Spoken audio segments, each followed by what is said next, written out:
that we're having this meeting at this particular time, I think it's very timely, it's very appropriate, because just less than a week ago there were attempted military coups against the governments of Venezuela and Bolivia. In Venezuela, a military plot was uncovered in which a number of retired and active duty military officers were discussing the assassination of the president, the bombing of the Miraflores Palace, and so on. A number of people were arrested the day after these events happened. And as we also all know, in Bolivia there was also another attempted coup in which the oligarchy organized fascist gangs. They took over public buildings and institutions, airports, they closed down the mass media, they assaulted the workers and peasants organizations, officers and leaders, and they were basically challenging the power of the national government, appealing to the army to intervene and overthrow the democratically elected government. The coup for now has been stopped in Bolivia, and as a result the Bolivian government decided just 10 days ago to expel the US ambassador by the name of Goldberg, who had been implicated in these counter-revolutionary conspiracies against the democratically elected government of Evo Morales. The day after, in Caracas, President Chavez announced the expulsion of the US ambassador from Venezuela, Mr. Daddy, and he was also sent packing to Washington in solidarity with the decision of the government of Bolivia and to protest against US interference in the internal affairs of these sovereign nations. And last week as well, the government of Honduras refused to recognize, refused to receive the credentials from the new US ambassador to the country, also in solidarity with Bolivia. So what we can see, what we are witnessing in Latin America, even in the last few weeks, is quite unprecedented. You probably have to go back to the 1960s, 1970s to find a situation like this, where US ambassadors are being expelled from the countries, military coups are being plotted, and some of them actually organized and attempted to be carried out, and so on. And this is happening as we commemorate the 35th anniversary of the military coup in Chile in September the 11th, 1973, when the army officials, army generals, overthrew the democratically socialist elected government of Salvador Allende and plunged the country into a dictatorship that lasted for decades, in which thousands of activists were killed and tens of thousands were tortured, imprisoned, and had to suffer exile.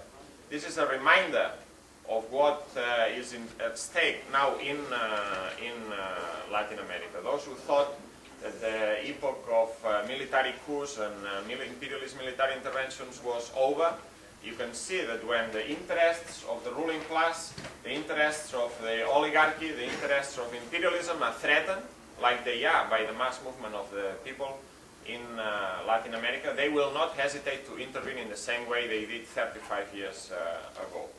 But in order to understand how we reached this situation in Latin America, we have to, it is important, in my opinion, to look at the background of the current movement. As I said, in the 1960s, late 1960s, early 1970s, there were a whole number of revolutionary movements in Latin America that took different forms in different countries, and they were all defeated. And bloody military dictatorships were installed in most of these countries, in Paraguay, in Uruguay, in Argentina, in Chile, in Bolivia, in Peru, etc., etc., etc. In all these countries, the movement of the masses, the movement of workers and peasants was put down by the military boot in a ruthless way. And this obviously had a massive impact in the movement of workers and peasants in these countries. There was demoralization, a feeling of powerlessness. We can fight, we can try, but we will be smashed. There was obviously the normal disorganization that military dictatorship introduces in the workers' movement, the illegality of the organizations, difficult conditions for work and for struggle. And this opened up in the 1990s, late 1980s and early 1990s, an onslaught of the ruling class and imperialism against these countries through economic policies. The so-called neoliberal policies were introduced in all these countries with terrible effects that I'm going to try to describe briefly. But the precondition for the introduction of these harsh economic policies was two. One, the defeat of the workers and peasants movement in the previous period, but also, and I think that this had an important effect, the fall of the Berlin Wall, the collapse of the eastern countries, the failure of Stalinism in the east, had an important psychological and ideological impact in the movement in Latin America. There was a massive propaganda campaign to say that socialism has failed, socialism has been tried, but it doesn't work anymore. Marxism is no longer relevant. Capitalism is the only system possible. Even Margaret Thatcher came to power at the end of the 1970s, coined this phrase, there is no alternative. And this was not just a phrase from the ruling class, it was something that permeated the movement. Many trade unionists, many worker activists, many peasant activists came to believe that this was the case. There was no hope. You could resist, you could fight, but there was no alternative, there was no hope, there was no other society that one could aspire to. And I will say that even many leading figures in left-wing movements in Latin America believed this, swallowed this lie, and went over to the other side of the barricade. There's many examples of this. We will talk about Venezuela in a minute, but many of the leading figures of the guerrilla movement in Venezuela in the 1960s and 70s are to be found today in the ranks of the reactionary opposition. People like Teodoro Petkov, who was a guerrilla leader in the 1960s, is now the editor of one of the more rabid anti-Chavez newspapers, one of the main leaders of the opposition in Venezuela. Americo Martí, also a leading guerrilla fighter at that time, is now one of the main leaders of the opposition. The list continues and is very long. I said this morning at another meeting, Jorge Castañeda was a left-winger in the 1960s and 70s in Mexico. Then he became the foreign affairs minister of the right-wing government of the Fox government in previous government in Mexico. And he even personally helped orchestrate a provocation against Cuba at the Monterrey summit. Joaquín Villalobos, one of the main commanders of the guerrilla in El Salvador, the FMLN in the 1980s, who incidentally, and this is a side story, but he seems to have been responsible for the killing of Roque Dalton, a revolutionary poet in the guerrilla in El Salvador. But this person, who was a guerrilla leader in the 1980s, then went over to the right wing, made an alliance with the main right-wing party in El Salvador, Arena, responsible for the killings and the dirty war during the civil war in El Salvador, and then became an advisor on counterinsurgency for President Uribe of Colombia, if you can imagine such a thing. So obviously this necessarily had an impact in the people who were participating in the movement. The leaders were betraying. The whole situation seemed hopeless, and for most of the 90s this was the lost decade.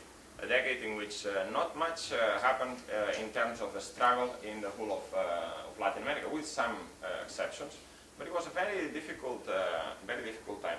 And on the basis of this, the ruling class and imperialism was able to launch this massive economic onslaught under the disguise of free trade and free trade agreements and neoliberal policies and so on. They introduced policies that basically destroyed national industries.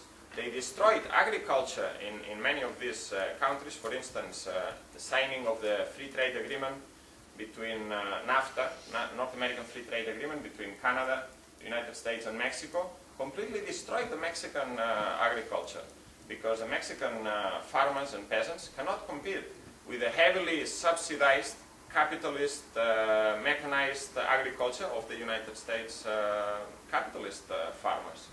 And so the agriculture in most of the southern states of Mexico was destroyed.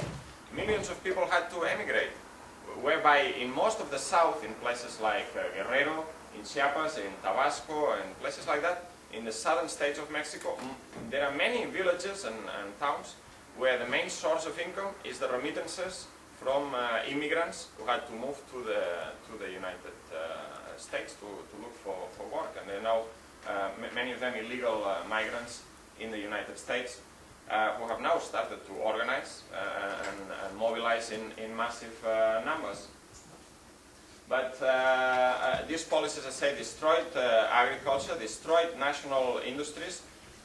They were forced to privatize everything and to sell it for very little money, as they say in Venezuela, for the price of a thin chicken, precio de gallina flaca. These companies were sold to imperialist companies, and we saw practically a recolonization of the continent. Any country of Latin America you look at now, I can bet you that most likely the telecoms company is in the hands of the Spanish Telefonica, that the banks are in the hands of Banco Bilbao Vizcaya and Banco Santander Central Hispano from Spain, that natural resources like gas is most likely in the hands of British Gas, British Petroleum, Repsol from Spain and other multinationals. The water systems are probably privatized to Suez, Lyonnais from France or other British companies, and so on. This is a massive privatization. The national airlines were privatized and then decapitalized and destroyed, because these privatizations, there was a massive influx of foreign investment in these countries, but this was not real investment. These companies were bought for very little money. They were decapitalized. All the wealth that was in these companies was taken away, and the companies were left bankrupt. Thousands of workers in the streets, national industries destroyed. You only have to go to Argentina or Venezuela to see this. There was even a picture, was published in the late 1990s, of Viasa, which used to be the Venezuelan national airline. It was taken over by a Spanish company, and they took away everything. They even took the engines of the planes. And you have a picture of one of these Viasa planes in the Maiquetía airport in Caracas, and it's got no engines. They took away anything that was of any value, and they left the countries completely ruined in the name of free trade, in the name of development, of opening up the markets, and so on. These policies, by the way, for a certain period of time, they seemed to work. All this money was coming from abroad. These countries registered, in some cases, important rates of economic growth. But what were the consequences of this growth, apparent economic growth, for the real people in these countries? None. On the contrary, most of these countries saw the number of unemployed growth, the number of people living under the poverty line grew massively. Most of the Andean countries, you take any of them, you will see the same structure. About 60% of the people live under the poverty line, about 30% live under extreme poverty line. This is the case for Bolivia, for Peru, for Ecuador. For most of these countries, it's exactly the same situation. Millions of people had to emigrate away from these countries because the economies were ruined. A country like El Salvador, which is a small country in terms of the number of people who live there, if I'm not wrong, they have 3 million people who have had to emigrate, and there's about 10 million in the country. A country like Ecuador is a similar situation. If I'm not wrong, there's 3 million Ecuadorians working abroad, had to emigrate from their countries, leave their families, and go to look for some job somewhere else. In a country also of 10 or 11 million people, this is massive destruction of the livelihood of the people in these countries. And at the beginning there was no resistance against these policies because they came after big defeats, ideological offensive, and the people thought that nothing could be done. But obviously, despite all the propaganda, despite the fact that many of the leading figures in these movements believed this propaganda that capitalism was working, that you had to make a sacrifice, implement these policies, and then there will be a way out of the crisis, these policies didn't work. And for as much propaganda as you can throw at people, it is their living conditions, the concrete conditions, that force them to fight. People do not fight in most of cases because they have an ideal, but because they are pushed to fight by their conditions. They are forced to defend the conditions that they have won in the past. This is the beginning of the organization of workers, peasants in Latin America and anywhere else in the world for that matter. And this, and we saw this, the beginning of a process of the recovery of the strength and the struggle, the fighting spirit of the movement of workers and peasants throughout Latin America. There's a number of turning points that you can say, that you can identify. One could be the victory of Hugo Chavez in the Venezuelan elections in 1998. Although obviously the ferment in the country had begun much earlier. There was the Caracazo uprising in '89. There was the attempted military coup by progressive military officers in '92, led by Chavez. Then you had the revolutionary uprising in Ecuador in the year 2000, in January, February 2000. The masses of peasants and workers of Ecuador, they came from the countryside, they surrounded the city, they created the People's Parliament in opposition to the official parliament, and they took power. For a few hours, the workers and peasants had power in Ecuador.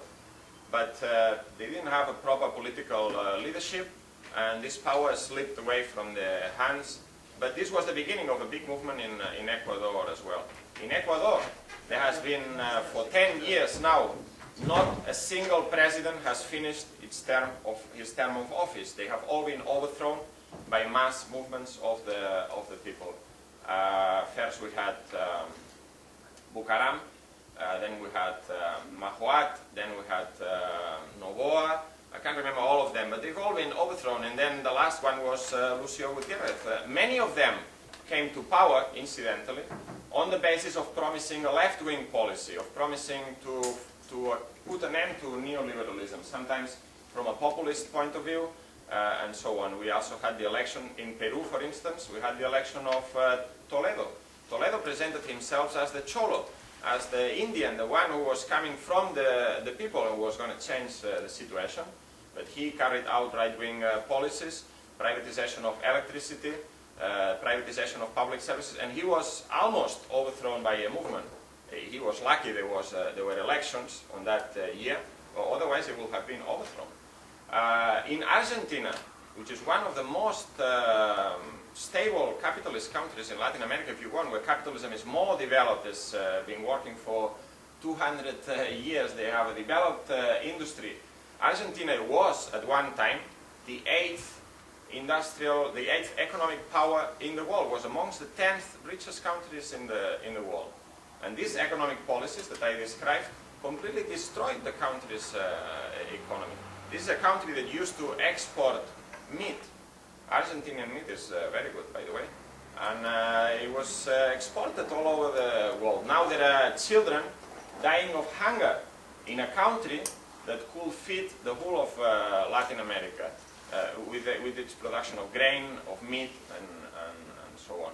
And this is the direct result of these economic policies of capitalism that were implemented throughout the 1990s in these countries. In fact, there is a funny incident, or ironic, it would be funny if it wasn't tragic, that in August 2001, just 1 month before the collapse, massive collapse, unprecedented collapse of the Argentinian economy, the World Bank issued a report and said Argentina is a model for the implementation of the World Bank and IMF policies, and it is working, and this should be a model for the rest of the countries. 1 month later, the whole thing had collapsed, and 3 months later, 3 presidents were overthrown by the people in the streets.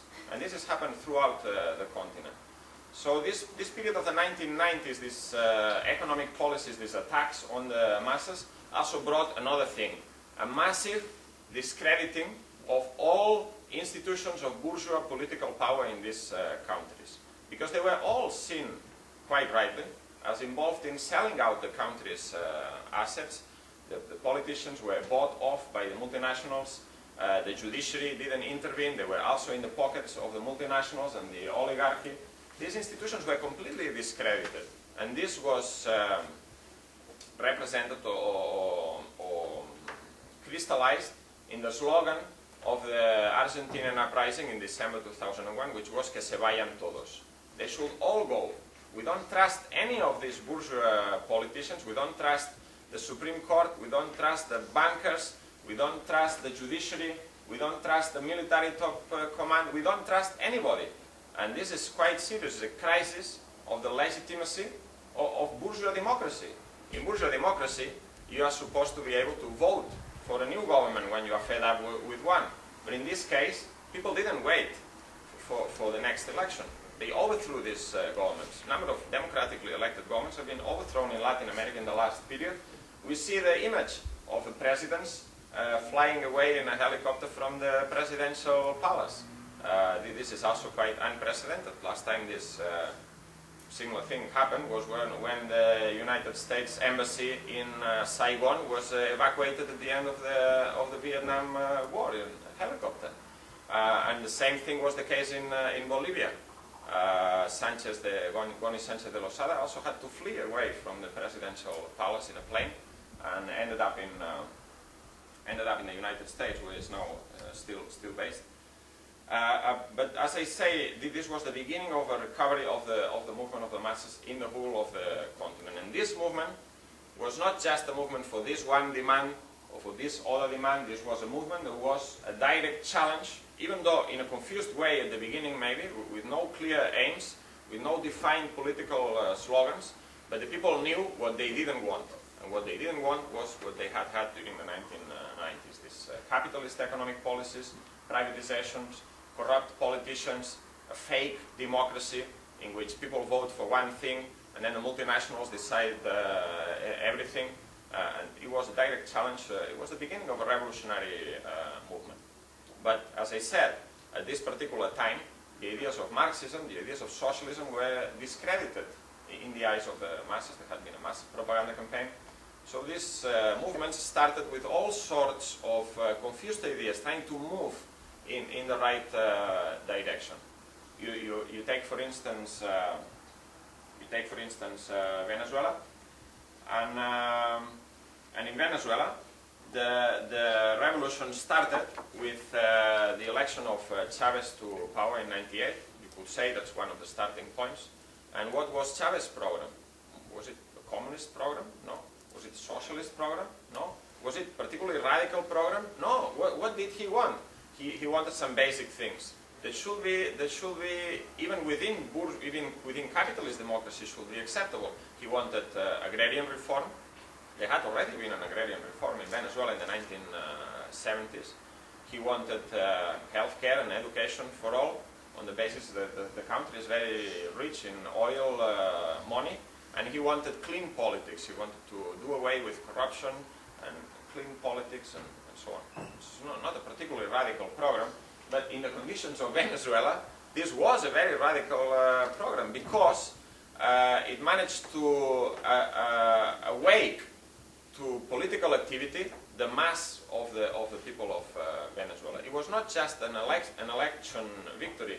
It was an election, '98, like many that we have seen later on in Latin America. An election that was extremely polarized, where Chavez was standing against all the old regime politicians. They all ganged together with one single candidate.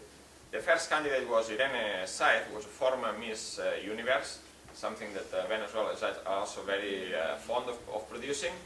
But she was a former Miss Universe who was also standing on a program of clean politics. They thought that this way they could defeat Chavez, they could fool the people. But as soon as she slumped in the opinion polls, they changed the candidate quickly. But they had one single candidate of all the old establishment. Everybody, the military, all the politicians, all political parties, the owners of banks, the owners of the land, the multinationals. Spanish banks were financing the campaign against Chavez. And the campaign was based on this. Chavez is a madman, He's a communist, he's an atheist, he eats babies for breakfast, and I'm not exaggerating. You have seen some of the documentaries, the things they used to say about Chavez, they still say them. Similar campaign was waged against Lucio Gutierrez when he was first elected in Ecuador. Similar campaign was waged against Correa in Ecuador. It's being waged as we speak. The Catholic Church in Ecuador is mobilizing masses of people using the Catholic religion for political purposes to defend the interests of the ruling class. They had the other day a mass mobilization in Guayaquil against the new constitution. This is the old regime standing united against this one candidate, and Chavez won. And Chavez won the election with a big margin. This marked a big turning point. And it was not just an election victory, as I said, it was the beginning of the political awakening of a whole people. And people became organized, they became politicized, and Chavez did quite a remarkable role of political education. I have seen him in Aló Presidente at the very beginning. He's still doing the program, but this is a weekly TV program. And I saw him once at the very beginning. He came in on television, national broadcast, and he said something that was very simple, but very dangerous at the same time. He had a map of Venezuela, and he said the majority of the people of Venezuela are poor, but the country is very rich. And we have oil here and here and here, and we have gold here and here and here. And the only reason why the people are poor is because we don't have control over these resources. It was a simple explanation. And people could really understand this very quickly. They could grasp. It was the first time the politician was telling the truth. And there was one other thing, the reason why they hated him so much, and they hate people like even Lula, who then carried out reformist policies. We can discuss this later. But he's not a revolutionary in the same way as Chavez or Evo Morales might be. Anyway, even Lula, they didn't want him elected. They had a big campaign against him. Evo Morales, and they said this is an Indian. In the case of Chavez, he's a mulatto. In the case of Sambo, in the case of Lula, he's a metal worker. How can a metal worker who's not gone to university rule a country of 200 million people? And you know why? Because these people being elected meant that ordinary people, from the workers, from the peasants, could rule their own affairs. And this is a very dangerous idea for the oligarchy, which has ruled these countries, and they think that this is their God-given right to rule these countries for 200 years in their own private interest. This was very dangerous, and it was the beginning of political awakening.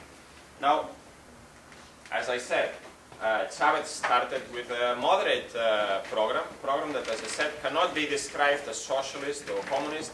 He did not say, we're going to take away the land from the landowners. He said, land that is not used, we will consider whether we can expropriate that. He didn't say we're going to expropriate the factories or the banks. He didn't say anything like that. In fact, he made an appeal to the capitalists and the bankers to invest in the country, to develop the country for the people's interest. And what was the response of the oligarchy, of the capitalist class? What was the response?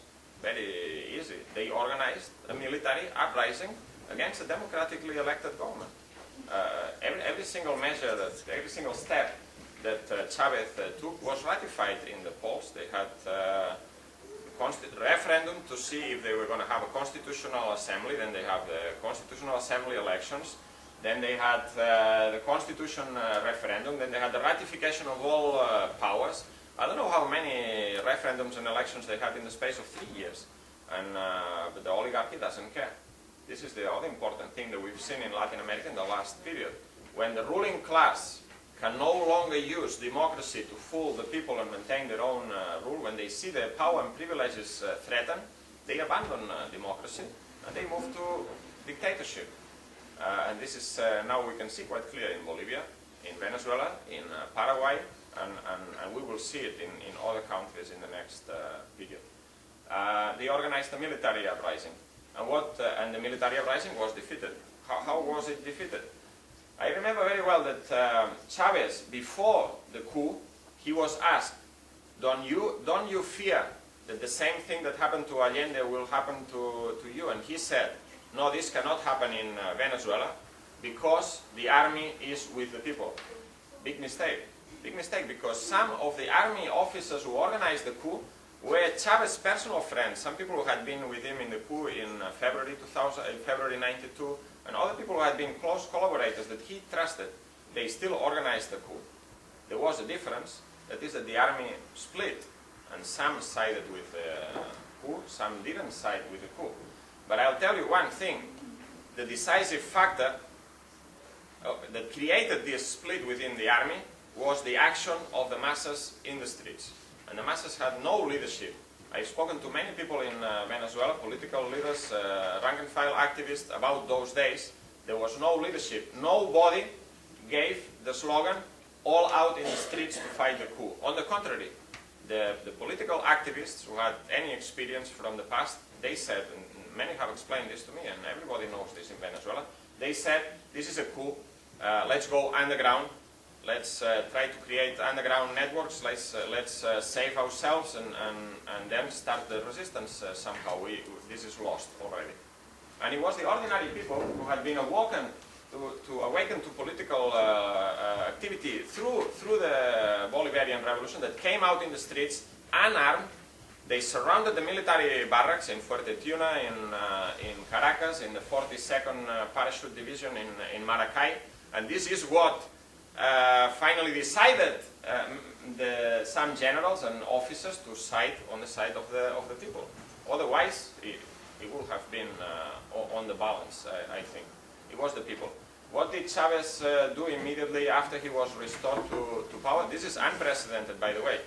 I can see there's some Latin Americans in the audience, and there's probably some students of history.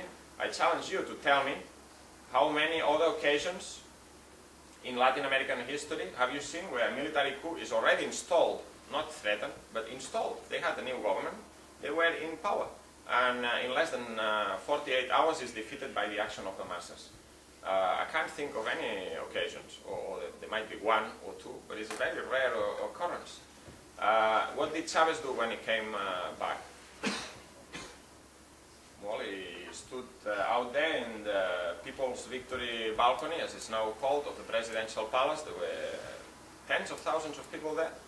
And he took out the cross and the Constitution, and he made a speech to people to go back home, and he made a speech for the opposition to negotiate and to open negotiation tables and for national reconciliation.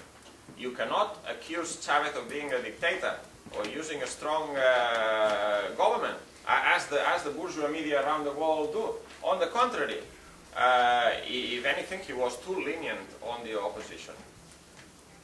I will say that was a mistake, but nevertheless, this is what happened. He opened up a full number of negotiation tables that went on for a number of months after April 2002. What did the oligarchy do? Did they negotiate? Did they say, oh, look, this guy is a nice guy after all, he wants to negotiate, let's talk, let's not involve in any more coups? No, they just started preparing the next coup, which took place from December 2002 to January 2003 in the form of a bosses lockout and sabotage of the oil economy, the most important part of the country's economy.